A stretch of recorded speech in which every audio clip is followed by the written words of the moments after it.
السلام علیکم ورحمۃ اللہ وبرکاتہ۔ اعوذ باللہ من الشیطان الرجیم، بسم اللہ الرحمن الرحیم۔ فإن طلقها فلا تحل له من بعد حتى تنكح زوجا غيره فإن طلقها فلا جناح عليهما أن يتراجعا إن ظنا أن يقيما حدود الله وتلك حدود الله يبينها لقوم يعلمون۔ محترم سامعین کرام، سورۃ البقرہ سورہ نمبر 2 اور اسی سورت سے ابھی آپ کے سامنے آیت نمبر 230 تلاوت کی گئی۔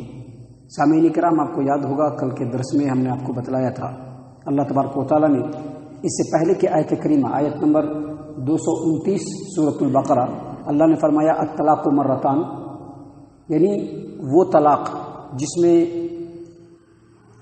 طلاق دینے والا اپنی بیوی سے رجوع کر سکتا ہے وہ دو ہی مرتبہ وہ طلاق ہے۔ اور طلاق دینے کا طریقہ میں نے کل بتلایا تھا آپ کے سامنے، جو سب سے صحیح طریقہ ہے، جو قرآن و حدیث سے ثابت شدہ طریقہ ہے، وہ یہ ہے کہ جب بیوی پاکی کی حالت میں آئے تو اس پاکی کی حالت میں اس سے ضرورت پوری کیے بغیر آدمی ایک طلاق دے، اور وہ ایک طلاق دینے کے بعد آنے والے 3 مہینوں میں جو 3 مینشنل پیریڈ کے جو وقت آتے ہیں، 3 حیض کا جو وقت آتا ہے، اس میں وہ انتظار کرے گا۔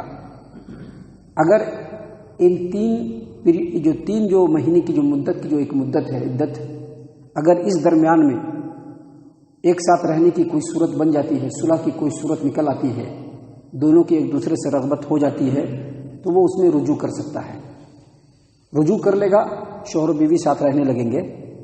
اگر رجوع کرنا ہے تو شوہر و بیوی ساتھ رہنے لگیں گے، لیکن ایک طلاق ہو گیا۔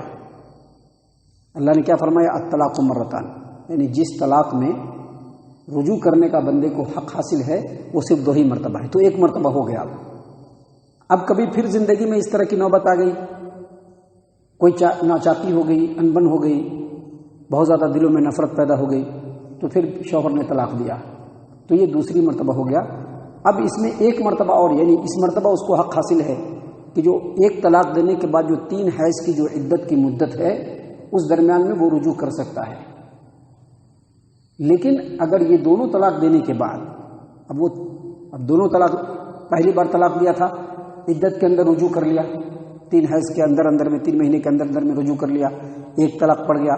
پھر دوسری مرتبہ اس نے طلاق دیا، ایک زمانے کے بعد کوئی مسئلہ بن گیا تو پھر طلاق دیا، تو پھر اس نے جو 3 مہینے کی یا 3 حیض کی جو عدت ہے اس کے درمیان اگر اس نے رجوع کر لیا تو 2 طلاق اب ہو چکے ہیں۔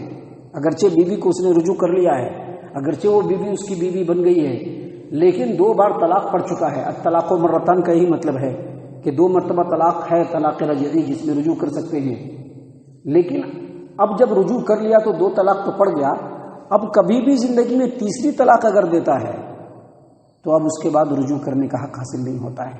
اسی کے بارے میں اللہ تبارک و تعالیٰ نے اس آیت کریمہ میں، یعنی سورۃ البقرہ سورہ نمبر 2 آیت نمبر 230 میں اللہ تبارک و تعالیٰ نے اسی بات کو بیان فرمایا۔ اللہ نے فرمایا فَإِن طَلَّقَهَا، 2 طلاق دینے کے بعد اب جب شوہر نے تیسری طلاق بھی دے دی، اللہ فرماتے ہیں فَلَا تَحِلُّ لَهُ، تو پھر وہ عورت اپنے شوہر کے لیے حلال نہیں ہے، حلال نہیں ہے۔ من بعد، اس کے بعد حلال نہیں ہے، حتی تنکح زوجا غیرہ، جب تک کہ وہ دوسرے شوہر سے شادی نہ کر لے۔ مطلب کیا ہے؟ مطلب یہ کہ اگر 2 طلاق دے چکا تھا اور اس میں رجوع بھی کر چکا تھا، اب جب وہ تیسری طلاق دے رہا ہے تو اب وہ بیوی اس کے اوپر حرام ہو گئی۔ اور کب تک حرام ہوگی؟ اللہ نے فرمایا حتی تنکح زوجا غیرہ، جب تک کہ وہ دوسرے شوہر سے شادی نہ کر لے۔ سامعین کرام، یہاں پر شادی کرنے کا مطلب صحیح نکاح، صحیح نکاح کیسے ہوتا ہے؟ شادی ہوتا ہے، اس کے بعد اولاد نسل چلتی ہے، ضرورت پوری ہوتی ہے، اس کو کہتے ہیں صحیح نکاح۔ اگر کوئی آدمی، ابھی تو وہ زمانہ نہیں ہے، پہلے ایک زمانہ تھا، لونڈیوں کا زمانہ تھا، یعنی جنگوں میں لونڈی آتی تھی، اس کو قید کر کے لاتے تھے، پھر مسلمانوں میں وہ تقسیم ہوتے تھے۔ اگر لونڈی ہے اور اس کی شادی کسی مرد سے ہو گئی ہے اور اس نے اس کو طلاق دے دیا 3 مرتبہ، ایک مرتبہ دیا تھا پھر رجوع کر لیا تھا، پھر دوسری مرتبہ دیا تھا پھر رجوع کر لیا تھا، پھر تیسری مرتبہ طلاق دے دیا تو اب وہ اپنے شوہر کے لیے حرام ہو گئی۔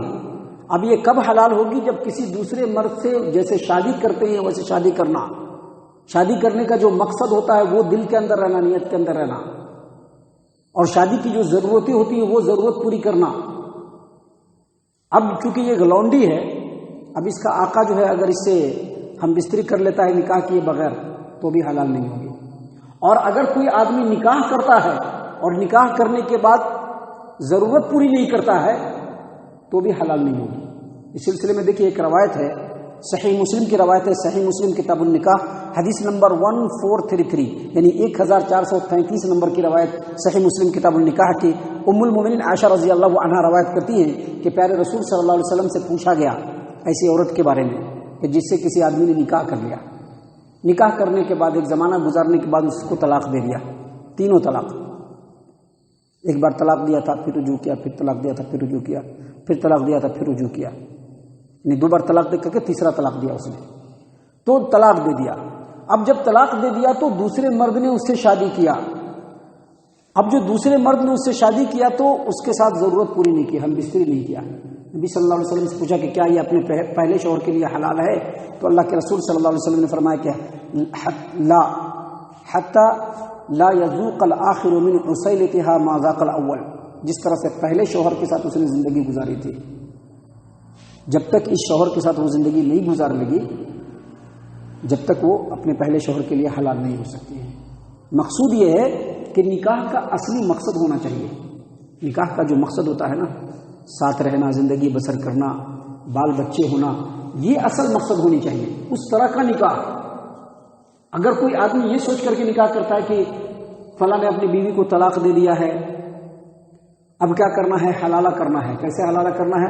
کسی کو تیار کرو، اس کو تھوڑا بہت پیسہ دے دو، یا جس طرح سے بھی ایڈجسٹمنٹ ہو جائے، اس کو تیار کر کے نکاح کراؤ، ایک رات کے لیے اس کو ایک کمرے میں بند کر دو اور صبح میں وہ طلاق دے دے۔ اگر یہ صورت ہے تو پہلی بات اس کو حلالہ کہتے ہیں۔ اس کو کیا کہتے ہیں؟ حلالہ۔ اور ایسا کرنے والے کو محلل کہتے ہیں، یعنی حلالہ کرنے والا۔ اور یہ شرعی اعتبار سے انتہائی بدترین جرم ہے جو آج کل ہمارے سماج معاشرے میں ہوتا ہے۔ آج کل بہت ساری جگہوں پر آپ دیکھیں گے، بہت سارے علاقوں میں حلالہ سینٹر کھولا گیا ہے۔ حلالہ سینٹر کیا کھولا گیا؟ کیسے؟ یعنی شوہر نے اپنی بیوی کو جھٹ سے کہا طلاق طلاق طلاق، تم کو 3 طلاق۔ اب مولانا صاحب مفتی صاحب کے پاس آئے، مسند پر بیٹھے ہوئے، مفتی صاحب تیری بیوی تیرے لیے حرام ہو گئی، اچھا کوئی صورت ہے کیا؟ ہاں فلاں سینٹر میں جاؤ، وہاں پر 1 رات کے لیے نکاح ہوگا، ٹھیک ہے نا؟ جمہور اہل علم نے کہا ہے کہ اگر اس انٹینشن کے ساتھ، اس ارادے کے ساتھ اگر نکاح کیا جاتا ہے تو وہ نکاح باطل ہے اور ناجائز ہے، وہ نکاح ہے ہی نہیں، پہلی بات۔ دوسری بات، جو لوگ ایسا عمل کرتے ہیں اس کے اوپر اللہ تبارک و تعالیٰ نے بھی لعنت فرمائی ہے، اللہ کے رسول صلی اللہ علیہ وسلم نے بھی لعنت فرمائی ہے۔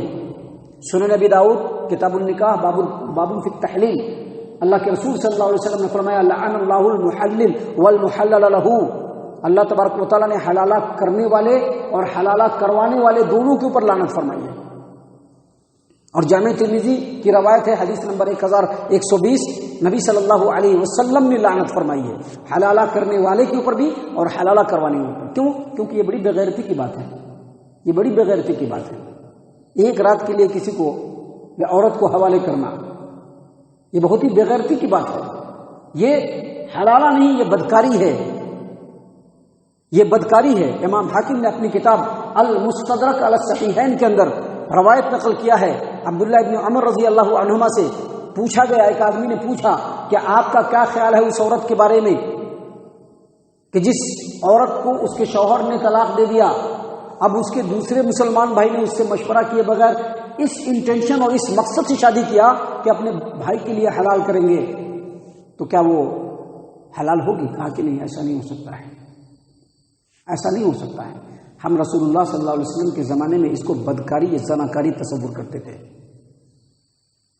آج ایک بہت بڑا معاشرہ اس کے پیچھے پڑا ہوا ہے۔ آج اگر یہ باتیں بتلائی تو دل میں بڑی تکلیف ہوتی ہے۔ کیوں تکلیف ہوتی ہے؟ کیونکہ ان کو ایسا لگتا ہے کہ ان کے بارے میں بولا جا رہا، نہیں، جو غلطی ہے اس کے بارے میں بولا جا رہا ہے، کسی پرٹیکولر جماعت کے اوپر طنز نہیں کیا جا رہا ہے، کسی پرٹیکولر آدمی کے اوپر تشنیع نہیں کی جا رہی ہے، بلکہ جو غلطی ہے اس کو بتلایا جا رہا ہے۔ سامعین کرام، یہ جو ایک ہی مجلس میں جھٹاک سے 3 طلاق دیتے ہیں، طلاق طلاق طلاق، یہ اتنا بدترین جرم ہے کہ اس جرم کے اگر آپ اثرات کو دیکھیں گے تو آپ دیکھیں گے کہ جو مرد ہے جو ایک ہی مجلس میں 3 طلاق دینے کا جرم کرتا ہے، یہ جو علماء کرام اور مفتیان عظام جو مسندوں پر بیٹھے ہوتے ہیں ان کو کچھ نہیں کہتے ہیں، اچھا طلاق دے دیا، ہاں طلاق ہو گیا، حالانکہ ان کے فقہ کی کتابوں میں بھی اس کو کبیرہ گناہ بتلایا گیا ہے۔ ان کے فقہ کی کتابوں میں بھی ایک ہی مجلس میں ایک ہی بیٹھک میں 3 طلاق دینا اس کو کبیرہ گناہ بتلایا گیا ہے۔ تو جو مرد جو جرم کر رہا ہے اس کو تو کچھ نہیں کہہ رہے ہیں، لیکن سماج و معاشرے کی جو بیچاری کمزور عورت ہے اس کو ڈرا دھمکا کر کے کرائے کے سانڈ کو لے کر کے اس کے ساتھ رات گزارنے کے لیے اس کو چھوڑا جاتا ہے۔ یہ بے غیرتی کی جو ہے اعلیٰ ترین مثال ہے جو ہمارے سماج و معاشرے کے اندر ہو رہا ہے۔ اللہ کے رسول صلی اللہ علیہ وسلم نے کہا کہ کرائے کا سانڈ ہے وہ، اور مصنف ابن ابی شیبہ کی روایت ہے کہ اب عمر بن خطاب رضی اللہ عنہ نے کہا کہ اگر میرے پاس حلالہ کرنے والے اور حلالہ کروانے والے کو لایا جائے تو جو بدکاری اور زناکاری کی سزا رجم ہوتی ہے میں اس کو رجم کر دوں۔ تو سامعین اکرام، جو حلالہ ہے شرعی اعتبار سے بالکل ہی ناجائز انتہا درجے کی جو حرام ترین گناہ ہے جو ہمارے سماج و معاشرے میں ہوتا ہے، اس کے اوپر روک لگانا علماء کرام کی ذمہ داری ہے۔ محترم سامعین کرام، اللہ تبارک و تعالیٰ نے یہاں پر بیان فرمایا کہ فَإِن طَلَّقَهَا، اگر شوہر اپنی بیوی کو 2 طلاقوں کے بعد تیسری طلاق بھی دے دے تو فَلَا تَحِلُّ لَهُ مِن بَعْدُ، اس کے بعد اس کی بیوی اس کے لیے حرام ہو جاتی ہے، حَتَّى تَنكِحَ زَوْجًا غَيْرَهُ، یہاں تک کہ وہ دوسرے شوہر سے شادی نہ کر لے۔ اور اس کے بعد فرمایا فَإِن طَلَّقَهَا، اب وہ شوہر جس سے دوبارہ شادی کی اس نے دوسری شادی، وہ شوہر زندگی گزارنے کے بعد، جو شوہر بیوی کے جو معاملات ہوتے ہیں اس کو کمپلیٹ کرنے کے بعد کبھی زندگی میں ان کو انبن ہو گئی یا کوئی پریشانی ہو گئی یا اب دونوں ساتھ نہیں رہنا چاہتے ہیں، ایسی صورت میں اگر وہ طلاق دے دیتے ہیں فلا جناح علیہما ان یتراجعا، تو یہ جو پہلے والے شوہر بیوی ہیں اب اگر آپس میں رجوع کرنا چاہتے ہیں، پھر سے نکاح کرنا چاہتے ہیں، تو اللہ تبارک و تعالیٰ نے فرمایا کہ ان کے اوپر کوئی گناہ نہیں ہے، لیکن ان کو اس بات کا یقین ہو ان ظن ان یقیما حدود اللہ، کہ اب پھر سے جو شادی کریں گے تو اچھے سے رہ لیں گے، اللہ کی حدوں کو قائم کر لیں گے، مطلب اچھے سے رہ لیں گے شوہر و بیوی۔ اگر ان کو یقین ہو تو پھر دوبارہ شادی کرنا، کیونکہ اسلام نہیں چاہتا کہ طلاق کا کھلواڑ سماج و معاشرے کے اندر ہو، شادی کر کے لاتا ہے، گڈے گڈوں کا کھلونا نہیں ہے یہ، ان کی شادی نہیں، گڈے گڈیوں کی شادی نہیں ہو رہی ہے کہ آج شادی کیا کل طلاق دیا، کل شادی کیا پرسوں طلاق دیا، نہیں، یہ تو شادی ہے، مضبوط ترین بندھن ہے، سب سے پاکیزہ جو ہے رشتہ ہے یہ سماج و معاشرے کے اندر، اس سے پاکیزہ رشتہ کوئی ہو نہیں سکتا ہے، یہ کھلواڑ نہیں ہونا چاہیے۔ لہذا اگر ان دونوں کو اس بات کے اوپر یقین ہو کہ اب جو شادی کریں گے تو اللہ کے حدود کو قائم رکھیں گے، ایک دوسرے کے ساتھ اچھے سے مل جل کر کے رہیں گے، تو پھر اگر وہ دونوں آپس میں رجوع کرتے ہیں تو کوئی گناہ کی بات نہیں ہے۔ اس کے بعد اللہ نے فرمایا تلک حدود اللہ، یہ اللہ کی حدیں ہیں جو اللہ تبارک و تعالیٰ نے بیان کیا ہے، کن کے لیے؟ یبینھا لقوم یعلمون، جو علم والے ہیں، جو عقل والے ہیں، اللہ تبارک و تعالیٰ نے ان کے لیے بیان فرمایا ہے۔ سامعین کرام، طلاق کے تعلق سے بھی کچھ اور بھی باتیں ہیں جو انشاءاللہ کل اور کل کے بعد کے درسوں میں ہم آپ کے سامنے پیش کرنے والے ہیں۔ اللہ تعالیٰ سے دعا ہے کہ اللہ تعالیٰ ہم تمام کو ان تمام باتوں کے اوپر خوب غور و فکر اور تدبر کرنے کی توفیق عنایت فرمائے۔ اللہ تعالیٰ ہم تمام کو صحیح معنوں میں پکا سچا مومن مسلمان بنائے، اللہ اور اس کے رسول صلی اللہ علیہ وسلم کی اطاعت و فرما برداری کرنے والا بنائے، صحابہ کرام رضی اللہ عنہم کے طریقے پر چلنے والا بنائے، جنت الفردوس میں جگہ عطا فرمائے۔ اے اللہ ہم تمام کو جہنم سے پناہ دے، اے رب العالمین ہم تمام کو جہنم سے پناہ دے، اے مالک الملک ہم تمام کو جہنم سے پناہ دے، آمین یا رب العالمین۔ وما علینا الا البلاغ المبین۔